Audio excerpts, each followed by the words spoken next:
l'hôpital universitaire de Bruxelles présente Hop Voices, un podcast qui humanise les soins de santé en donnant la parole aux femmes et aux hommes qui composent l'HUB. L'HUB, c'est l'hôpital universitaire de Bruxelles, un regroupement de 3 hôpitaux bruxellois, l'Institut Jules Bordet, l'hôpital Erasme et l'hôpital universitaire des enfants.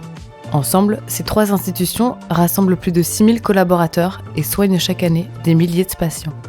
Mais au-delà des chiffres, c'est avant tout un lieu rempli de vie. On y croise des patients courageux, des proches soucieux, des chercheurs ambitieux et des infirmières radieuses. Tous font vivre notre institution, une institution qui grouille de grandes histoires et de petites anecdotes. Avec ce podcast, nous voulions aller bien au-delà des statistiques et des protocoles pour vous faire découvrir les coulisses de nos hôpitaux. Vous entendrez des récits authentiques. Ceux des chercheurs qui repoussent les limites de la médecine, ceux des soignants dévoués au chevet des patients, mais aussi le récit des patients eux-mêmes qui se battent contre la maladie. Hop Voices, c'est leur histoire, c'est leur voix.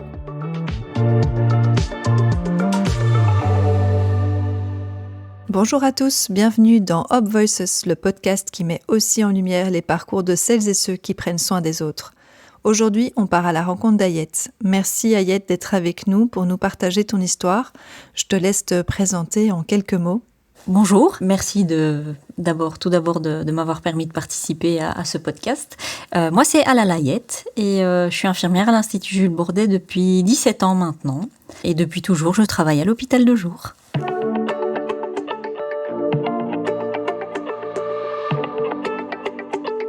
Et quel est ton rôle exactement à l'heure actuelle ? Depuis juin 2020, j'ai pris la responsabilité de l'hôpital de jour. Et donc, voilà, je suis l'infirmière en chef, comme on dit, de l'hôpital de jour. Ok, tu vas pouvoir nous parler de tout ça. Je te propose qu'on commence par le début de ton parcours, tes premiers pas dans le métier, ton évolution et des choses comme ça. Et que je te laisse un maximum expliquer, nous parler de tout ce qui a fait que tu es devenue aujourd'hui donc cette infirmière en chef de l'hôpital de jour à l'Institut Jules Bordet. Peux-tu commencer par nous dire ce qui t'a donné envie de devenir infirmière ? Au départ, être infirmière, n'était pas une évidence. Je dois dire, j'ai un peu, je savais pas trop quoi faire une fois sortie à 17 ans de mes secondaires. Et puis finalement, je me suis dit, pourquoi pas, on va essayer. Et par après, de fil en aiguille, ça me plaisait de plus en plus. Et au fur et à mesure des années, ça s'éclaircissait, disons que le chemin s'éclaircissait un peu plus. Et puis au cours d'un dernier stage en 3e année, en hématologie, donc au B3, dans l'ancien Institut Jules Bordet, c'est ce qui m'a donné effectivement envie de faire de l'oncologie, donc de me spécialiser en oncologie.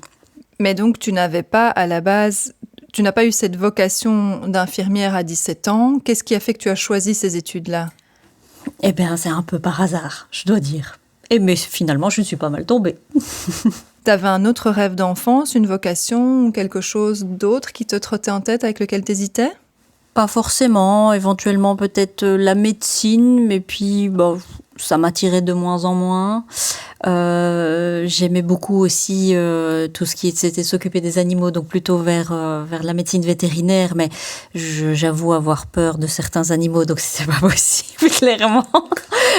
Et donc, je me suis dit, pourquoi pas infirmière, et c'est vrai qu'il y avait cette optique aussi de faire éventuellement accoucheuse. Et puis je me suis très vite rétractée, en fait. Finalement, infirmier, c'était très très bien. Et donc tu parles effectivement de ta formation, de tes stages qui t'ont donné, qui t'ont permis de comprendre ce que tu voulais vraiment faire et te spécialiser éventuellement en oncologie. Comment est-ce que tu as vécu cette formation ? Les stages marquants, des difficultés, des moments forts ? Mais écoute, ce que j'ai bien aimé avec l'oncologie, c'est qu'on avait ce caractère un peu chronique de la maladie. Et donc, en fait, c'était des patients qui revenaient régulièrement à l'Institut. Et je trouvais qu'il y avait là ce qu'on ne retrouvait pas forcément ailleurs, c'était ce lien et cette relation qui naît et qui se crée avec les patients et qu'on voit et qu'on revoit au fur et à mesure. Et ce que j'ai encore plus trouvé à l'hôpital de jour, puisque les patients reviennent régulièrement pour leur traitement pendant plusieurs mois.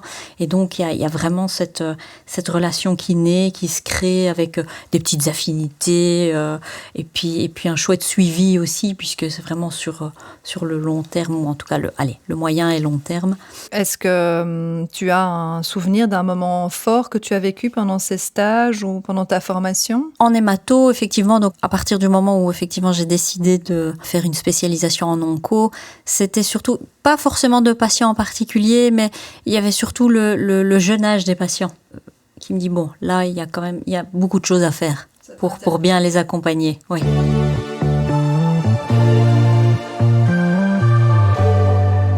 Tu finis tes études, tu te spécialises, tu choisis l'oncologie, et puis ce sont les premiers pas, on va dire, dans le métier. Par quel poste tu as commencé, dans quel service ? Est-ce que tu es resté à Bordeaux ou tu as été voir un petit peu ailleurs ce qui se passait ?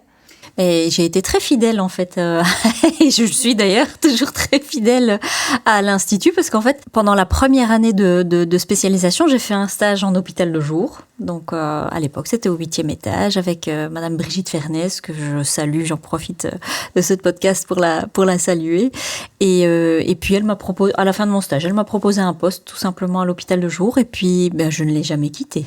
Et en fait, elle a fini, donc elle a terminé sa carrière le 31 mai 2020 et puis j'ai pris la tête au 1er juin 2020.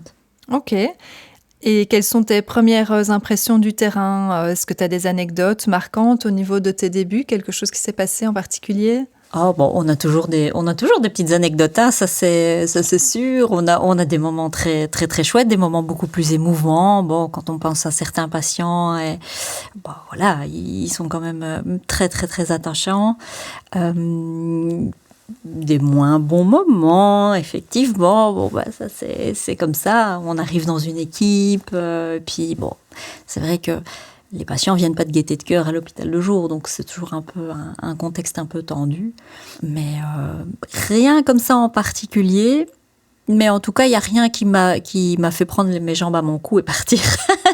Ouais. Malgré la difficulté du terrain qui devait déjà être là, je suppose. Oui, ça c'est quelque chose qui n'a pas ma foi changé.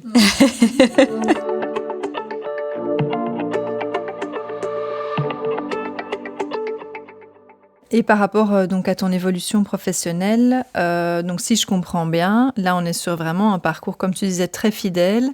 Donc tu n'as pas été voir d'autres spécialités, d'autres services, d'autres environnements, un autre hôpital. Tu as vraiment décidé de faire toute ta carrière. Au départ, je m'étais donné 5 ans. Je m'étais dit qu'en 5 ans, j'aurais fait le tour et puis je pourrais aller voir ailleurs. Mais je voulais quand même rester dans l'Institut. Ça, c'était quelque chose qui me tenait à cœur. Et puis finalement, au bout de 5 ans, on en a discuté avec Brigitte et puis je me suis dit, en fait, j'ai pas encore fait le tour. Et donc, on a recontinué.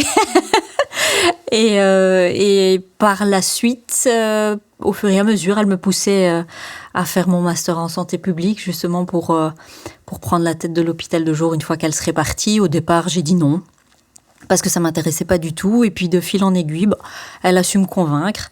Et puis, 8 ans plus tard, j'ai commencé mon master en santé publique, que j'ai décroché en 2009, quelque chose comme ça. Ok, donc ça c'était effectivement ma question suivante, c'est donc voilà, est-ce que tu as continué des formations, est-ce que tu t'es formé médicalement à côté ? Donc là j'entends que c'est plutôt ce master en santé publique, il amène à quoi ? C'est pour diriger un service vraiment spécifiquement ? Oui, tout à fait. Oui, donc là, on apprend effectivement le management, la gestion des hôpitaux, etc. Comment c'est géré financièrement, comment c'est financé. Donc, des choses dans le quotidien, en tant qu'infirmier, on ne réalise pas. Donc, tu as fait tes 3 ans. Tu as été sur le terrain pendant combien d'années alors ? Pendant 8 ans. 8 ans. Et puis après ces 8 ans, tu as décidé de te lancer dans ce master qui était de 2 ans, je suppose ? De 2 ans, oui. 2 ans. Oui. Donc, diplôme en poche. Est-ce que tu as fait encore d'autres types de formations sur le côté, peut-être plus spécifiquement médicales, on va dire ? Oui, alors on fait d'emblée, on a toujours organisé beaucoup de formations plutôt des formations continues pour se maintenir à niveau, au niveau des traitements par pathologie, etc. Ce qu'on fait encore d'ailleurs actuellement, puisque tout bouge très très vite, en fait, au niveau de l'oncologie. Mais à côté de ça, j'ai rien entrepris de bien officiel, un cursus bien spécifique à côté de ça, non. Mais donc, est-ce que vous avez un certain nombre de jours de formation obligatoires par an pour rester à niveau sur certaines techniques? Oui, comment ça se passe? on doit en fait honorer donc 60 heures, il me semble, tous les 4 ans. Est-ce que, donc voilà, t'as ton diplôme en poche. L'objectif, c'est donc de prendre, on va dire, le lead sur ce service à l'hôpital de jour en oncologie. Est-ce que tu as eu des moments de doute, une sorte, on va dire, burn-out, c'est peut-être pas le mot, mais est-ce qu'il y a des moments qui ont été plus compliqués ou au contraire des périodes de grand épanouissement où tu étais sûre de ce que tu voulais faire et de la carrière à laquelle tu te destinais? Disons que tout se mélange un peu, hein. Donc effectivement, et c'est sans doute normal, hein, mais les périodes de grand épanouissement sont des périodes un peu compliquées, puisque en fait, finalement, c'est vrai que je m'épanouis beaucoup en relevant des challenges, et effectivement, quand je suis arrivée en juin 2020, c'était le Covid qui venait de commencer, donc c'était déjà pas mal comme contexte, on va dire. Et puis il y avait le déménagement à préparer, et c'était intense. C'est vrai que ça n'a pas toujours été facile, mais c'était très, très épanouissant. Est-ce que tu penses que ton parcours aurait été différent si tu n'avais pas rencontré Brigitte Fernès pendant tes débuts? Clairement très, très différent. Elle a su m'inculquer, et à tous ceux qui ont travaillé avec elle d'ailleurs, une rigueur dans le travail qu'on ne retrouve pas dans tous les hôpitaux de jour de Belgique, malheureusement. On peut dire que ça a été une rencontre marquante pour toi, quoi. Vraiment. Ok. Est-ce que ton but a toujours été de devenir chef d'équipe ou c'est vraiment quelque chose qui est venu sur le tas? Absolument pas. Franchement, c'était à 1000 lieues de ce que je pouvais imaginer pour ma carrière. Et comme je vous dis, Brigitte a su me convaincre.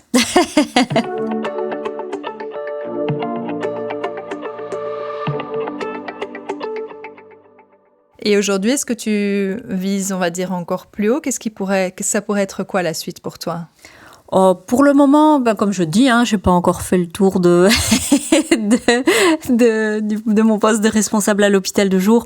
Non, je pense que j'ai encore beaucoup de choses à faire, à créer avec mon équipe, à mettre en place. Donc, pas pour le moment. Aujourd'hui, qu'est-ce qui te motive encore dans ton travail? Mon équipe, amener des soins de qualité aux patients et clairement, être les plus performants sur le marché. Et est-ce que ça, tu penses que c'est quelque chose qu'on peut mettre en avant à l'Institut Jules Bordet? Tu entends des choses par rapport aux autres hôpitaux qui te permettent d'affirmer ça? Oui, puisque, fatalement, on recrute beaucoup de... Alors, le recrutement à l'hôpital de jour, et je pense qu'un peu partout dans les services, se fait beaucoup via les stages. Donc, via les stages des étudiants, et quand ils passent dans d'autres hôpitaux de jour, alors ils nous disent tout de suite que c'est très différent.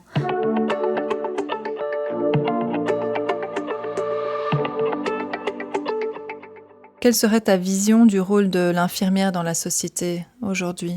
On a beaucoup applaudi les infirmiers, les infirmières à une certaine époque. Je pense qu'on savait tous que c'était très temporaire. En tout cas, moi, je me faisais pas trop d'illusions. Voilà. Mais non, mais c'est un super métier. Il n'y a rien à faire parce que je le fais au quotidien. C'est un chouette métier avec des belles valeurs. C'est malheureusement un métier qui est mis à mal par beaucoup de choses, et puis par l'évolution de la société, tout simplement. Je ne sais pas, il nous faudrait une baguette magique pour qu'on puisse redorer un peu le blason de ce métier et pour pouvoir attirer encore plus de jeunes recrues. Pour toi, c'est une question de redorer un blason? Tu n'as pas l'impression que justement le corps médical dont les infirmières ou les infirmiers sont encore vraiment justement admirés, on va dire, mais que c'est plutôt les conditions de travail qui posent problème et qui empêchent les jeunes même de commencer ce type d'études, parce qu'on remarque une diminution même des inscriptions en école d'infirmiers. Donc pour toi, est-ce qu'il y a une différence ou est-ce que c'est lié? Je pense qu'il y a plusieurs raisons. Je pense que simplement, définir le problème par un seul point, ça serait impossible. Je prends l'exemple, quand je discute avec les patients, vous avez des patients qui sont très admiratifs du métier et qui nous disent « sans vous, on ne serait pas là ». Enfin, vous avez une place effectivement très importante dans la société. Et puis vous avez les autres. Alors, c'est clairement pas la grosse majorité, mais ils prennent beaucoup plus de place fatalement. C'est comme tout ce qui est négatif. Des autres qui n'ont plus de respect ou qui sont très nombrilistes, très égocentriques, qui sont incapables de voir qu'il y a d'autres choses, d'autres réalités que la leur, en fait, tout simplement. Et sans doute que, oui, le fait de travailler un week-end sur 2, de terminer les soirs à 21h, en tout cas pour l'hospitalisation, de commencer à 7h du matin, je pense que ça peut réfréner, en tout cas, la jeune génération. Et tu sens par rapport à tout ça justement une évolution du métier par rapport à tes débuts ? Honnêtement, moi j'ai toujours fait mon métier de la même manière. T'as pas l'impression que c'est plus ou moins dur qu'avant ou que les patients sont plus difficiles ou moins difficiles ? Disons que les gens sont un peu plus impatients parce que ils ne comprennent pas la réalité des choses, ni tout ce qui se cache derrière, en fait, tous les process, etc., que personne ne voit, en fait, finalement, mais que il n'y a que nous qui en sommes conscients puisque on est dans cette chaîne humaine, si je peux dire. Maintenant, avec la plupart d'entre eux, quand on leur explique clairement les choses, que les processus sont là, ils sont complexes effectivement, mais ils sont faits pour garantir leur sécurité, etc. La plupart comprennent assez bien. Et puis, on a les éternels négatifs qui ne comprendront jamais. Oui, ça, malheureusement. Par rapport à tout ça, il y a quelque chose que tu voudrais voir changer dans ton métier. Si tu avais une baguette magique, qu'est-ce que tu mettrais en place en premier ? Avant tout, j'essaierais de trouver une solution pour répondre à la pénurie d'infirmiers, notamment en hospitalisation, parce que en hospitalisation, c'est quand même un des gros secteurs en souffrance. Ça, c'est sûr. Et puis, insuffler beaucoup plus de patience à nos patients et aux accompagnants, à leurs familles. Et c'est vraiment les deux choses sur lesquelles il faudrait travailler, je pense, de manière urgente, on va dire. Donc, renforcer les équipes et apprendre aux patients à être un peu plus posés et plus compréhensifs. Dans les conditions de travail, il y a quelque chose que tu voudrais... est-ce que tu penses qu'il faudrait diminuer le temps de travail ou... En fait, c'est une question hyper complexe, effectivement. Je pense que si on avait la réponse, on n'en serait pas là, ça c'est sûr. Mais si on prend le pli de diminuer le temps de travail, ça pourrait fonctionner, je dis pas. Mais après, il faudrait pas non plus que ça diminue l'investissement. Ça peut être une piste, il y en a beaucoup d'autres certainement. Et je pense qu'il va falloir... clairement qu'on travaille tous dessus de manière très sérieuse et de manière très acharnée pour qu'on puisse trouver une solution. Oui. Alors il y a d'autres services, heureusement il y a des services qui ne souffrent pas trop. Il faudrait peut-être commencer par prendre exemple sur eux. Qu'est-ce qu'ils font que d'autres ne font pas ou qu'est-ce qu'ils ne font pas que d'autres font, enfin peu importe. Analyser tout ça et prendre... tout le positif qu'on peut pour pouvoir l'instaurer ailleurs et que ça fasse tache d'huile. Tu penses à un service en particulier où tu as l'impression que c'est plus simple ou plus fluide ou moins fatigant ? Il y en a plusieurs, j'en ai plusieurs en tête. Je parle pas de l'hôpital de jour parce que c'est quand même très spécifique et c'est encore différent. Et l'hôpital de jour n'a pas les contraintes d'horaire de nuit, par exemple, puisqu'on est ouvert, nous, de 8h à 19h. Donc, il y a tout un pan qui fait que au niveau, par exemple, pour les jeunes mamans, c'est beaucoup plus confortable, il faut dire ce qui est. Donc, bien sûr. Voilà. Mais il y a plusieurs services, effectivement, d'hospitalisation qui arrivent à sortir leur épingle du jeu et c'est pas mal. Et ça donne c'est positif, ça donne de l'espoir, en tout cas. Ça donnerait peut-être envie d'aller faire des petits stages, de faire des échanges d'un service à l'autre pour voir comment ce qui est mis en place à tel endroit et qui pourrait éventuellement être dupliqué chez vous, quoi. Oui, tout à fait. Ou à d'autres services, effectivement. Oui. Mais bon, pour ça, il faut qu'on ait le temps. Ce qui n'est pas toujours évident à trouver. Non, bien sûr, mais c'est peut-être du temps à prendre pour en gagner par la suite, certainement, en fait. Certainement. Oui. On doit un peu plus échanger.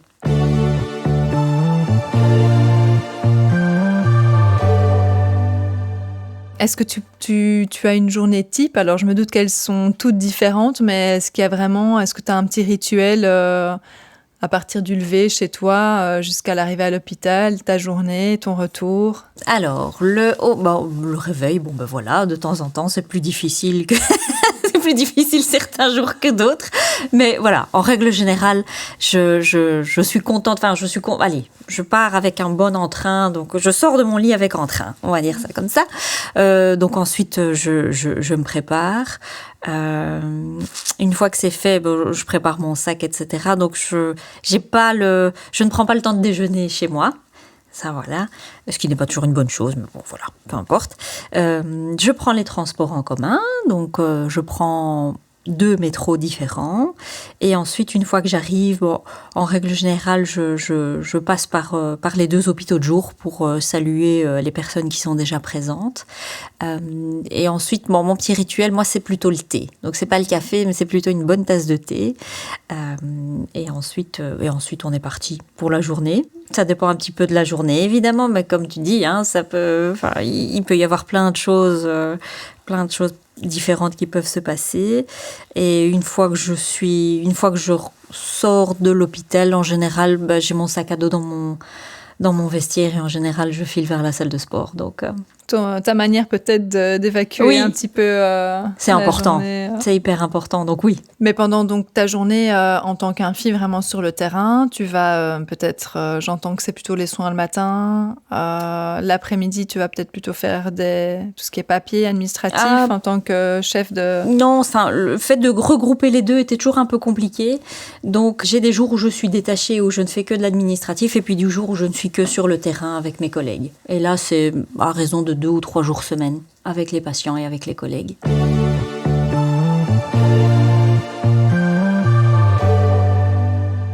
Qu'est-ce que tu dirais aujourd'hui à une personne qui hésite à se lancer dans le métier? Qu'il faut essayer et que c'est un super métier.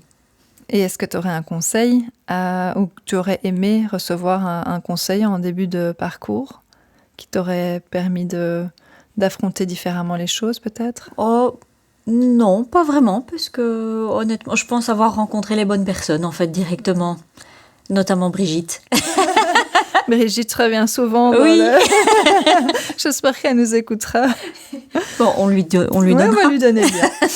Est-ce que tu aurais envie de partager une ressource personnelle, un livre, un film, un podcast que tu recommanderais à quelqu'un qui t'a, toi, peut-être ouvert les yeux sur certaines choses, appris des choses?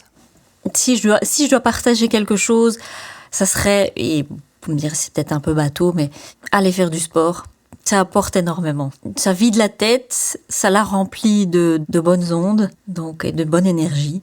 Je le faisais pas forcément avant, je vois la différence. Donc vraiment, n'importe lequel, mais pratiquer un sport ou en tout cas une activité qui permet d'évacuer tout le stress accumulé de la journée. On peut finir sur un petit mot pour la relève. Qu'est-ce que tu dirais aux jeunes qui se lancent et qui sont encore au tout début de leur carrière d'infirmier? Qu'il faut tenir bon, qu'il y a encore énormément de belles choses à vivre, à construire surtout, et qu'il y a vraiment une belle opportunité dans ce métier de s'épanouir vraiment, professionnellement parlant. Ayette, merci pour d'avoir partagé ton parcours avec nous, d'avoir pris le temps de nous expliquer comment tout ça avait commencé et aujourd'hui comment tu te sens et comment tu comptes évoluer par la suite. Et à très vite pour un nouvel épisode de Up Voices.